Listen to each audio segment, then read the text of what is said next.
time is ticking if you have not already entered to win the 79 Power Wagon. We're doing a giveaway on it.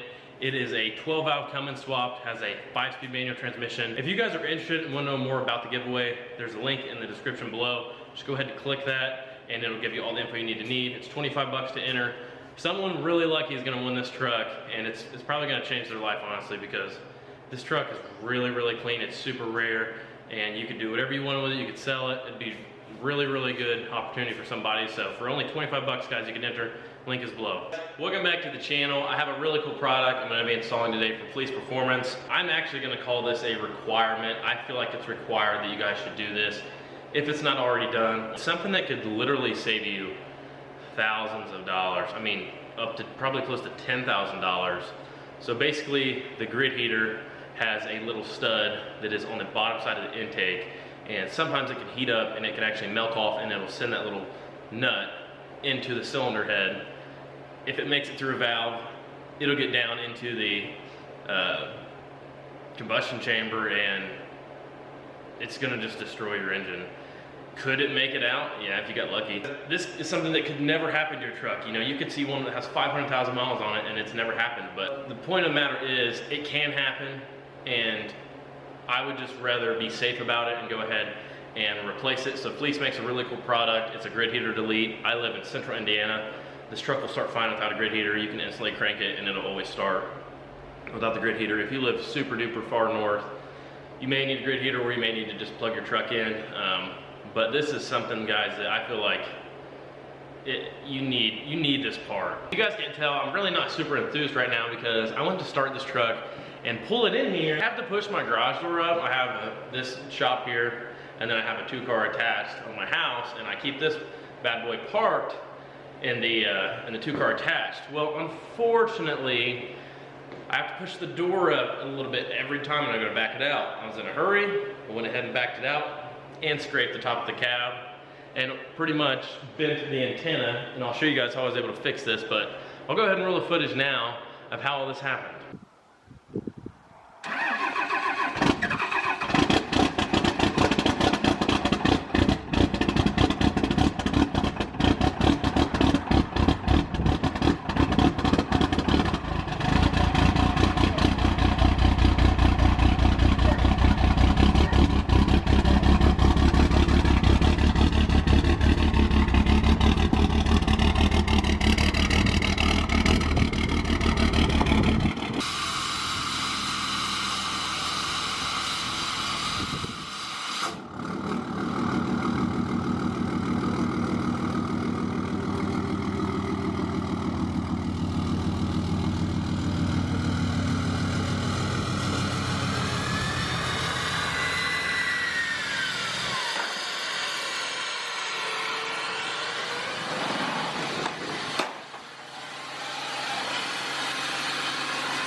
Well guys, I'm not really in the best mood right now, honestly. I don't even want to make this video. I didn't even know if I was going to put this in the video. I feel like such a freaking idiot right now, but every time I move something in and out of this garage, I have to push up on that garage door. Just a little bit. And I didn't, and it almost broke the antenna off the top of my truck and left some pretty bad scratches on the top of it that I don't know if I'm going to be able to get out. Yeah, you can never see them, but I still know they're there, and it almost broke the little plastic antenna off. Looks like I'll have to run some silicone around it or see if I can get it. It just really sucks, honestly. It's like, it's not a good feeling, and I was just in a hurry moving stuff around. I didn't even think about it. You have to push up on that door a little bit. It doesn't go up high enough. All right, so to catch back up with you guys, I've already pretty much fixed the issues or the damage that we did. Not something I want to be talking about, not something I want to be showing you guys, not something that I would just hate that this happened, but it is what it is, and you've got to be positive, guys. It didn't tear the cab up that bad. I don't think you guys are going to be able to see the scratches in the video, but at first when I pulled in here, there were some pretty bad scratches. I don't think you guys will be able to see them just because the camera won't really pick them up. They're not near as bad as they were when it first happened. But it rubbed over there on the top of the cab. and then it rubbed in the back. Like I said, you're not really gonna be able to see it, but the worst amount of damage that happened, guys, was this little antenna got basically pushed down. This cab is really flimsy. I'm not gonna show you right now because I put some silicone on it to seal it up, but it kind of like, it didn't really bend the top of the cab, but whatever this antenna is bolted to underneath the headliner, it's kind of loosened it up a little bit, and I don't want to pull the headliner, so basically I had like a little gap you could stick like a piece of paper underneath it, and that was going to leak water for sure, so I don't want to deal with that because these cabs on these Fortunes are bad about leaking anyways, and that right there would definitely, you know, cause it to happen, and that right there would definitely cause it to leak. So I just took some black silicone and ran a bead around it. It's still tacking up. Once it cleans up a little bit, I'll probably take a razor blade and very carefully cut a nice clean edge around all of it and just kind of peel it back, or I may just leave it. You can't really, I know it looks kind of like I did like a finger painting, you know, bulked it on here, but from the front of the truck, it's a black truck. You can't even tell that it's on there. And this is already, they've already had to add black silicone to the cab on this thing around this weather stripping here, and then on top of the third brake light. I don't know if this thing's had a window put in it or what, but these cabs are just really bad about leaking water. So yeah, like this is, I was literally about to puke after it first happened. I was so sick to my stomach. This is the nicest truck I've ever had, and for me to do something so stupid like that, I just was in a hurry. Like, it didn't even click my mind. I was like, what's that scraping? I was like, I didn't push the garage door up. Oh my God. And you can see in the video, I get out and I look up top there, and at first there was a really bad white scratch, and it looked like it was like through the paint, but it was just the little piece of plastic that came off the garage door that just rubbed on it. I used some Carnauba wax, guys, and most of it came out. You can, if you look, you can kind of see some little scratches, but none of it went through the clear or anything, so thank you. All right, guys, so I went ahead and unboxed everything, laid it out, and basically all that we're gonna be doing is changing the intake plate on the cylinder head, and there's no grid heater. The grid heater is built into the intake plate, and there's none on this one, so we're just deleting it. Comes with all the gaskets you need, and then it also comes with this little pigtail. I'm assuming this is, I don't really know where this plugs in yet. To open the instructions, all you do, if you guys have never used the QR code, you just get your camera out on your phone, scan over top of it, you click that link, and it's going to take you right to the instructions. So guys, here are the instructions here pulled up. So yeah, this is just so it's 2007.5 to 2016 Cummins grid heater delete and high flow intake plenum. And then these are the instructions to install it. You know, disconnect battery terminals. You know, you guys can go through all that, and we will go ahead and get this done. We'll have to pull the fuel rail off the truck, so I'll have to lay all this stuff out real nice and neat, guys. I'm gonna start, guys, by unhooking the batteries.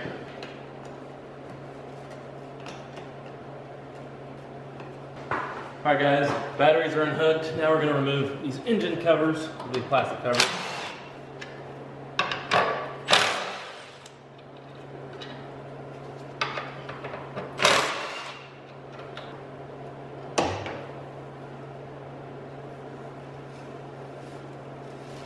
Next, guys, we're going to remove the dipstick bracket, get it loose, and then remove the EGR tube. Clamp here, clamp over on the other side. Probably have to use an air hammer to knock these clamps loose.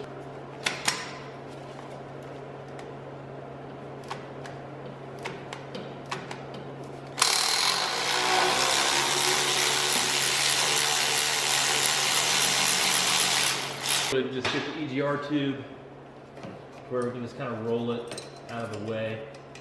Get this clamp out of the way. Set it off to the side. We'll just kind of roll this thing like that, and then it won't be in our way. We can just kind of chill right there.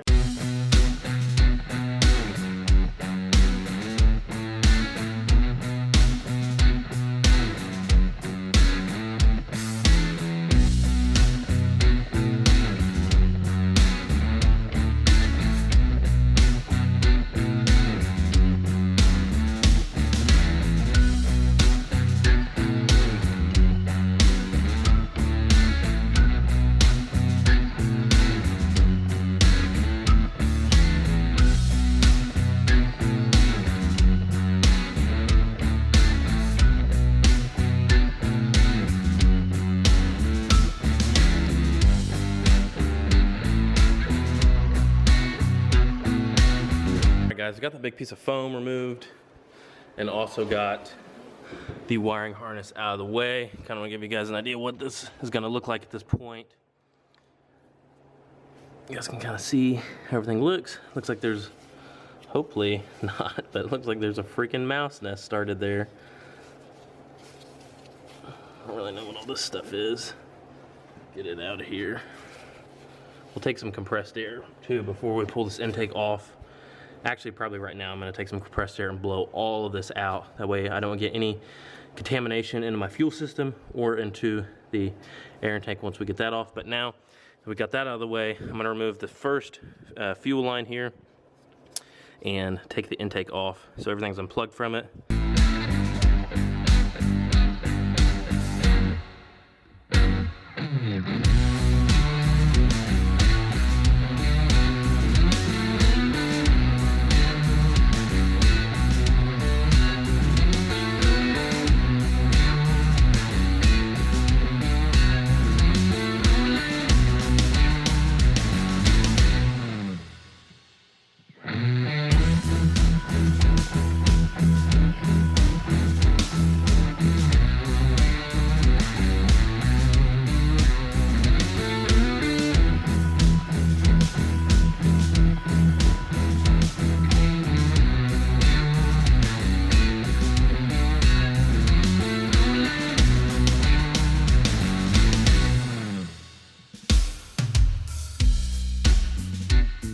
Alright guys, this is the point I'm at now. Figured I'd just show you what I did with the rail. The connector on the back was pretty difficult to unplug. At least mine is. It feels like it might break, so I'm not going to unplug it. I just, and it's for the fuel rail pressure sensor. So I just kind of, it's just chilling where it's at. It ain't going to fall, and that'll give us all the room we need where it's at with the connector plugged in to pull the intake plate off. So I've got several bolts left, and then we will go ahead and get this intake plate pulled off.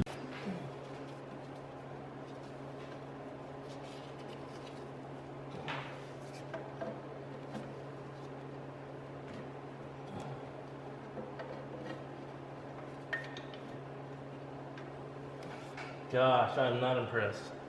Alright guys, so basically what will happen whenever this thing, if this was to break and let go, is basically, I think it's normally this little nut right here, this stud would heat up, and it would literally melt and just fall down into the intake, and then it would get shoved through the engine. Not something that you want to happen. You guys can see on the fleece high flow intake, this is also a smooth finish as opposed to having all these ribs in it, and then there's no grid heater, so we're going to get wide open flow into the cylinder head, which will hopefully see a small increase. Probably not something we're going to be able to feel, but if you had it on a dyno, I'm sure you could tell. So now we're going to move this sensor here over into this spot right here, and that's, guys, what that little harness is for, to extend that. So it'll plug into that, and then this piece will go into the factory harness. Moves it over a little bit. So yeah, let's go ahead and get the sensor switched over to this plate, get the gasket material cleaned off of the cylinder head. Guys, sensor is installed in the new plate. I went ahead and got the gasket out. Got all the gasket material scraped off of it. Comes off in one piece. Pretty new truck once again. Everything comes off pretty easily. And then got it all cleaned up, and then took the shop vac there and sucked all of the debris that fell down to the head. A Cummins will eat 90% of that stuff. I mean, you'd be surprised, guys, what these engines will actually eat, but we still obviously want to shop back all that out. Every little piece of debris that we could get. And we have a nice clean, as you can see, gasket service underneath there. So we will do the intake plate first and then start reassembling this thing.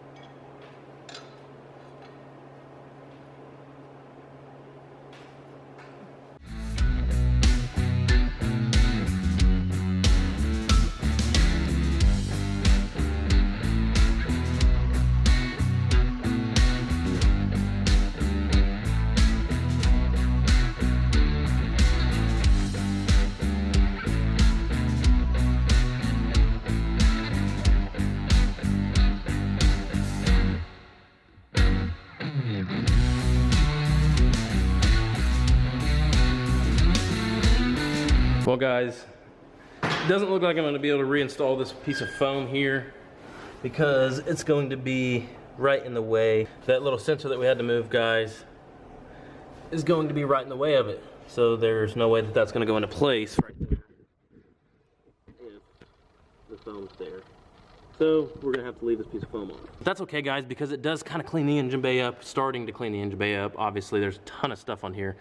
But, you know, that gloss black intake, we're starting to make this engine bay look a little bit better. It's the first mod we've really done to the engine on this truck, so with many more to come, hopefully. So, yeah, I'm gonna just basically install this extension harness from this little guy back here. I'll put the extension harness on, and it will run over to that guy right there. All the fuel lines except for number 1 are on. All the wiring is plugged into the back. We got the extension harness plugged in. Everything's snapped together, locked in its place where it needs to go. We need to put the intake on now, and then we'll do the last PCV line, and then we'll have another gasket that needs to go up front here for the intake that came in the kit. So let's get that put on, and then just button up the rest of the stuff, put the EGR tube back on, and we'll be good to go, guys.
All right, guys, everything is all wrapped up. The only thing I have left to do is hook the batteries up. Do want to show you what I did with the battery. The positive going into the grid heater wire. So basically, I extremely wrapped it up tight in electrical tape. I ran it through all of its little tabs that it was supposed to go on, and then I just kind of zip tied it right there. It's not going to be around any metal or anything. I don't know if that will still get hot or not. Since the grid heater's not on there, I don't really know exactly how the grid heater systems are set up, but it just said to wrap it up in instructions. So I wrapped it up good and thick, and then just put one zip tie around it there, and it is not going to go anywhere. It's just going to, you know, it's not under a lot of stress or anything. It's just going to hang out there for probably the rest of its life. So, all right, guys, with all that being said and done, the only thing left to do is go ahead and start the truck up. So we're going to start it and then basically check for fuel leaks on the side of the engine, and then that's pretty much all we're going to look for. So yeah, let's fire this thing up.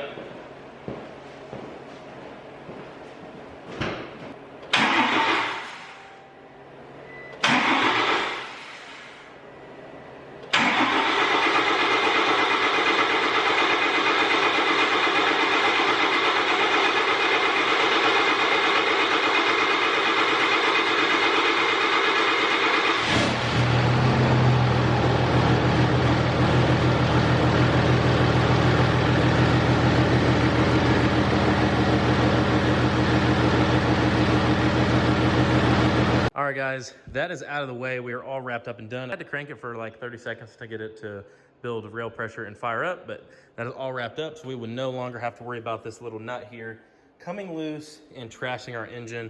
I highly recommend you guys get one of these. Maybe not right when the video comes out, but eventually I want to try and get these on the website, dirtydiamonddiesel.com. So if you guys are interested, just check the link below. Further ado, guys, that's going to wrap up the end of this video. Be sure to like and subscribe, and also get entered in the giveaway, guys. Click that link below. get entered in the truck giveaway. It's a 79 Cummins Power Wagon. You guys can win it for 25 bucks. But for now, that's gonna do it. See you guys on the next one. All right, guys, here's this 12 I'm gonna be working on. Be sure you guys are subscribed so you can come back for the next video. Check out what we do on this thing. 4-wheel drive issues, lights not working, headlight replacement, boost leaks possibly. You guys are gonna have to come back, so make sure you hit that subscribe button, come back, see what we have in store for this thing.